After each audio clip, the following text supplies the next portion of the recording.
Welcome to Gold Derby's hair and makeup design panel with Emmy nominees. I'm David Buchanan, joined today by Peter Swords King from True Detective Night Country, Sean Flanigan from The Gilded Age, and Jake Garber from Fallout. So wonderful to have all of you here, and from so many different backgrounds and series and different genres. I wanted to start by asking, from each of your perspectives, what is your favorite part of the design process, from when you're either conceptualizing, perhaps you're sketching, through to kind of the end when you're bringing all this to life on screen? What is your favorite part of the process? Let's start with you, Jake. The arrival of the first check. I think it's kind of trying to see what can be established with the palette that you're given by, or the canvas, excuse me, of the actor. So, somebody, you may have some thoughts on how things should look, but they may not have cast the people yet. So once that has been established, then now you can kind of do it. And that's kind of where you get into, okay, now we can really sit down and run with it. Other than that, it's all, ideas and flurries in your head. And until you see somebody's face, we can't do it on that person. It's not going to, let's quit mucking about and get on with this face here. Yeah, sure. I mean, for me, it's the research. I mean, I love everything I do, but I love doing research. I love hitting my computer or going somewhere to do research. I mean, sure, I love doing period movies as well. And that's a really, when you're doing period, it's like, I've in the past, I've been to the V&A and I've been up into their private rooms and seen the books that you can't see. And it's just, I could spend weeks there. I mean, you haven't got time to spend weeks, but it's just so enjoyable, don't you find? I think you're dead on that one, because depending on the era that you're looking at, is like, I love going to museums and that. So if you have something prior to, photographs or anything like that, to be able to visit museum or, to research all that based on the stuff that's been done, and it's, that is a treat. That's a good part of it. The research is definitely fun. I mean, that's, like, I was on a job last summer in London, and because I knew Gilded Age was starting up, I hit the National Portrait Gallery, and I was just in heaven, because again, like I was saying, it's all images, and I'm so visual. It's searching through books and like paint, old portraits and paintings, and it's that's where I kind of really find my inspiration. Yeah, I agree. I couldn't agree more. It's like I kind of go down, and then I can't turn it off. Like I get on the internet and I start searching images, and then I'm up all night, Peter. It's like the same thing. It's like yeah, absolutely. Especially in period work. You've all done different. These three projects in particular are so different and unique. We've got a post-apocalyptic series, a period costume drama, a contemporary series in True Detective, and Gilded Age and Fallout. And I know you've all done a variety of projects in your past, but if you could do anything in your next project, perhaps something you've never done before, or something outside of these genres, since you've been doing them, very intensive in these projects, what would you like to do next that maybe you haven't had a chance to do before? Let's start with you, Sean. I've never really have gotten to do a lot of 20s and 30s. I've done a lot of 50s, 60s here in the States. That's kind of our go-to, is 50s and 60s and 70s. Many shows that are, here in the US are done that way. So getting to Gilded 1880s, we don't do them here in the States. That's England. England gets all the fun period drama. So when I saw for this, I was like, oh my gosh, it's heaven. But again, it would be amazing. I would love to get into a 20s and 30s piece. Even 40s, Yeah, I was going to say, actually, for me, the one thing I haven't done period-wise is I want to do the 1940s. I want to do the big shoulders. I want to do that. It's fantastic. Yeah, but everything for me for the 40s would just be fantastic. And the only other one I haven't done, I had never done a cowboy movie, so maybe Careful what you wish for. I bet on a few things that can be a bit trying. Not discounting the Icelandic conditions or anything, but westerns. I've done a couple of things along those lines, and there's definitely an element of the environment, dealing with the animals. Not they're fun. Don't get me wrong. Oh yeah. Boy, can they be a lot of work. And there's yeah, and by the way, there's no way you're going to keep your set kit clean. There's just no way. It's just dust aplenty all over it. So you have to keep it all locked up. That's on Gilded, but we've got the horses in the carriage, and then we've got the dirt street. It's like, just know you're going to be muddy and dirty. Yeah. As far as stuff that I don't know. I've done quite a bit of stuff, and I tend to look for something that would be like a really good character makeup on somebody. You know, and obviously a good performer would be great. You know, I truly enjoy working with you know, with Walton and Samuel Jackson and the like, but I really do like doing that. And I always find that the thing that I always kind of like to try to do is for lack of a better word, the invisible makeup, where you're on set and somebody kind of says, "Oh, what was done?" To me, that's one of the ultimate compliments. Yeah. You know, instead of somebody coming in and said, "Oh, that's a nice mustache," it's like, "Oh God, I failed." You know, as opposed to just going, you know, coming in. And matter of fact, I was doing Inglourious Bastards, and there was obviously a lot of blood and gore and that sort of stuff with scalpings and the like. But I had done a makeup on one of the German actors as Goebbels, and he had a false nose and some plugs behind his ears to flare him out a little bit, and then his hairline was changed. But I was on set, and the crew was asking, "Is somebody, you know, somebody being dispatched today, or there's something, you know, why are you here today?" And I considered that, you know, high praise, you know. So those type of character things are things that I really, you know, seek. From your time on these 3 series, can you think back on perhaps your favorite day of production when everything came out exactly as you wanted, even if maybe the process to get there was arduous? Is there a particular memory or moment from your time on these that stands out? Sean, I see you shaking your head, so let's go to you first. I mean, any of us, if you do period work and you've got a massive scene with tons of background, when you've worked so hard and you've had a team that have worked so hard to put it together, and then when you see the actors and the sets and everything come together, that first, I mean, that's the Easter, all that background. I mean, when you see it all together, it's kind of mesmerizing. You're like, wow, we actually did this. You kind of get the chills. It's like, wow, my team pulled this together. It's amazing. It's the most rewarding when you get to see it all done like that. And everyone has got a smile on their face. Everyone's happy. It's kind of, that's the most rewarding for me. Yeah, it is. I mean, it is that thing about when you do stuff, but when you go out there and everyone, and it is, Jake's really right. It's a compliment. Everyone looks fantastic, but no one actually comes up and tells you, "Oh, that's a great prosthetic," or "That's a great," you know, they just accept the way everyone looks. And it's like, I have done my job. This is great, you know. And that happens on every film I think we've ever done. I mean, you know, you do this stuff. You know, I've done other films where the directors called me over and said, "Oh God," they're going, "Oh God, the director wants to see you," and you go, "Oh, what now? What have I got to change?" Here you go, and they come over and they just say, and they're there in front of the screen, and they just say, "I just want to say thank you, because look at this picture you created," and it's like, one, it's all few, I haven't done anything wrong, and it's two, it's like, it's really thank you. Thank you. And it's not picking out anything. It's just going, what you have created with the hair and makeup and everything, so along with costumes and everything else. But you know, what you have created is this fantastic picture in front of me. And you go, thank you very much. I think the point where I kind of get the goosebumpy part is there's so much, if you're lucky enough to have testing prior and all that stuff, but you're seeing all elements kind of being assembled, you know, piecemeal. So it's like he's tried his wardrobe on, or they've got, this is what the hair is going to look like, or this is what the set's going to look like. But it's that first day when all the parts come together. And not just on a visual level, but on a performance level. And you see that this thing that was just on a piece of paper has now come to life in 3 dimensions, and it's the whole package that you see. That to me, I'm getting goosebumps thinking about it now, is I think that's what I get a charge out of right there, is when they see that world come to life. Yeah, no, sure. You each have on each of these shows just extraordinary casts. This season of Night Country, Gilded Age, and those theater actors, and of course Walton and everybody else on Fallout.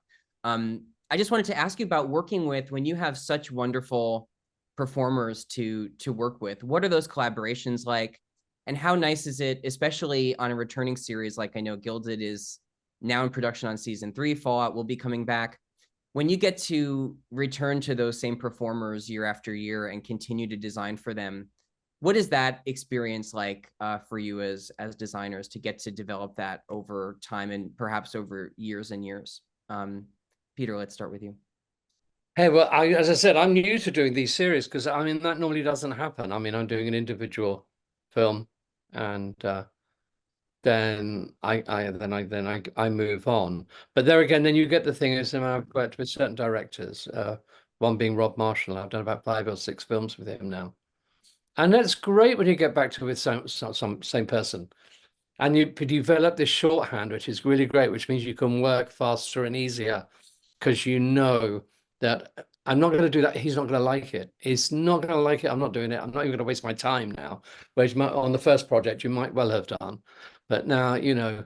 And you know, you have this thing with I had this thing with Rob where one day after we started rehearsals and stuff, he'll say, "Right, you and me then," and he and I go off, and we sit down, and we just go through the whole cast. There's no one else there. It's just him and me. And we just go through, and it's perfect. And then once we've done that, I would just then go off and start work and do, because I know, and you have that rapport. And it must be the same for the other guys when you're on like season 3 of something or whatever. There is a shorthand, and I've done the other 2 seasons. Now I really know where we're going. I know, and I can make this easier for people. I can make it, I've got time to be a bit more flamboyant if I can be, or more gruesome if I can, or whatever. You're allowed that time. Yeah, for us, it's like, you know, our cast is so amazing. In fact, they're all theater trained, and as we've all experienced, we've had actors or somebody who'll come in, have opinions and want certain things. I will say, this job specifically, this cast sits down in the chair and goes over their scripts. We do their hair. They look up and they're like, "This is great." And no, I mean, so we've had the luxury on Gilded to get to create and just let loose. So it's been really, really a blessing to have a cast that just will own what you put on them.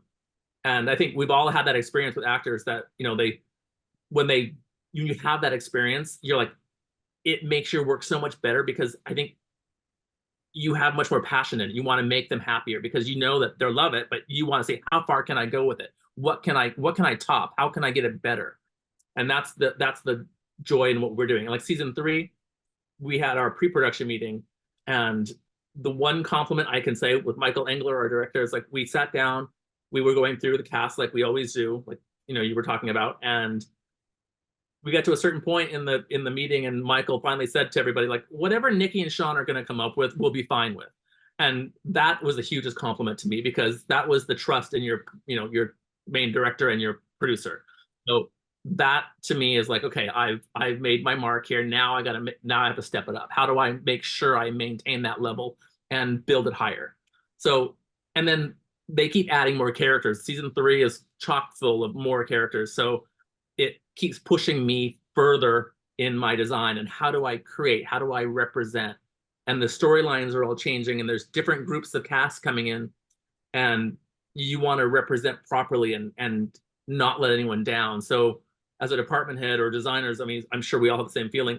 My coworkers all laugh at me because they're like, you go home and you never turn it off. You're on the weekends, you're thinking about it. You're always, even my friends outside of the work are like, okay, what are you thinking about? And they'll start asking me questions, and I just can't turn it off. Like, it's a problem we have as designers, I think. First, I used to call that the scroll. The scroll was when you go home at night and you close your eyes and you see the list of things that have accomplished on your eyelid. Yeah. You can't close your eyes tight enough, and it just kind of keeps going. But in regards to the comment about going back and working with some similar people again, there's definitely a shorthand that happens with that sort of stuff. But also too, I find that it's really a treat to watch, because actors handle things differently. And I mean, in broad strokes, I could say some people work inside out, some work outside in. So there's some actors that are using stuff that's internal stuff, but there's plenty of actors, and I'm sure that you guys have dealt with them as well, where all of a sudden there is a piece of artifice that is placed on them, that, you know, a wig goes on them, and they all of a sudden you just see the look gets focused in the mirror, and all of a sudden something has triggered something in them to say and we help them find the character via that route. And you know, it's a great collaboration on that level, whether it's subtle or broad, you know. Before I let you all go, I just want to ask you too about origin stories. Do you have a particular memory of seeing a film, a TV series, a theatrical production that inspired you to do the work that you do? How did you become the wonderful designers that you've developed into? We see Jake is reference my Frankenstein post back there when I was, I think, I don't know, I might have been like you know, 9 years old or something like that. That was one that hit a nerve. Yeah. I mean, I would say, have you got another 4 or 5 hours? Because I can go through. Do you know? I mean, it's like everything from a very early age. I mean, I remember when I was 9 or 10, I used to go to thrift stores, and I used to buy things like, I used to find books. I never found a book about makeup. I mean, God knows, I've been about Lon Chaney Jr., and all these really old, and was fascinated by what they were doing to them then to themselves, you know, how they did things. And it's just, I was a very good little boy when I was young, apart from when there was a film on the television. It's the only time I'd scream and be difficult because I wanted to watch the end of the movie. It's the only time. Other than that, I think I was absolutely perfect. I don't think I was really. It was the only time my parents had to sort of, but they always gave in and let me watch the film, whatever it was. So I've been in films since I can't, you know, since I literally can remember. And they've been, everything's influenced me, everything. In theatre, I started in theatre, you know, and then I went to opera before I got into films. Yeah, all that stuff, especially for me, I think I'm the oldest one here, but for all that stuff, that knowledge, that learning you do. I mean, I do, you know, when I did The Hobbit, I used techniques that I used in the theatre 30 years before to make it easier and simpler. Great. I mean, if you'd seen some of the things I did, you would go, you can't do that, you know, but I did. And so yeah, so it's everything's an influence. Everything's an influence. Walking down the street and seeing some crazy person or whatever, it goes into, it's almost like having a photographic brain, and you remember that person, and then 20 years later you go, oh, I remember that guy I saw. Fantastic. So you know, and then knowing that the director, no one would ever wear that or would look like that, and you're like, actually, I've got a photo of that because this was exactly, on the street. Hello. Here it is. So that's fun. You get to that. Yeah, photo references. For me though, it's like I go back. I was a theater kid. I started performing when I was a dancer. I started performing when I was 12 on stage, and then I danced until I was about 30. So I did a weird transition into hair. But I grew up in, you know, watching the 30s and 40s MGM musicals. I mean, those, I just couldn't get enough. I became mesmerized. Hairstyles, and again, the 30s and 40s, all the sculpture and the shapes and just the glamour was, I just couldn't get enough of it. And so my parents just laughed at me because I would watch movies over and over and over. I mean, just seeing like The Sound of Music, you know, the Countess's hair, the way it was sculpted and the shapes, and it's like the waves, it kind of like burned memories into my head. And so I think that's part of how I just got engulfed in this creative world. I mean, it's a fantasy for me. So it's kind of I don't know, it's a magical world that I get to play in every day. So I'm thankful that I have this opportunity. I think a quick interject was that, you know, we're all of a certain age where when we saw that stuff, we would revisit it, whether it was on TV or go to the movie theater, because we didn't have, you know, the VHS wasn't prevalent at that point. You didn't know when you were going to see this film ever again. So there's a reason that a lot of people from a generation can quote films, because they burned it into their head because they didn't know when they were going to see it again. And if they did see it again on TV, it was probably going to be edited or cut down. So, you know, and now everything is readily accessible and all that stuff. But again, in the era that we were there, it was like you went there and you sponged it up. It was just something that was going to, you know, come in, and it referenced to the, you know, having the, you know, photographic memories on a lot of, you know, characters. Yeah. You see people on the street, whatever, you know, whether, you know, That's true.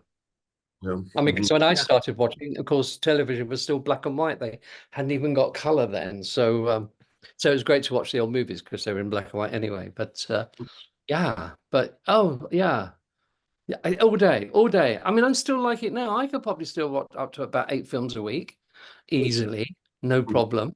You know, I love I still have them over and over again. And there's stuff I'll watch all the time. And people like, you've seen it over. I'm like, I know, but there's something for me, it's calming. It's like relaxing. I can fall back into that world of just the magic of all of it for me. I don't know. It's a people, and you know all the lines. You know all the lines, so you can join in with them because you've watched it so many times. You know what's coming. You know, I think I know every word all about Eve. I think I've watched it about 50 times. So you know. I think there's a point where, yeah, you know, there's people listen to music multiple times. There's no reason you can't have, you know, movies or television or plays the same way. Absolutely. I absolutely agree.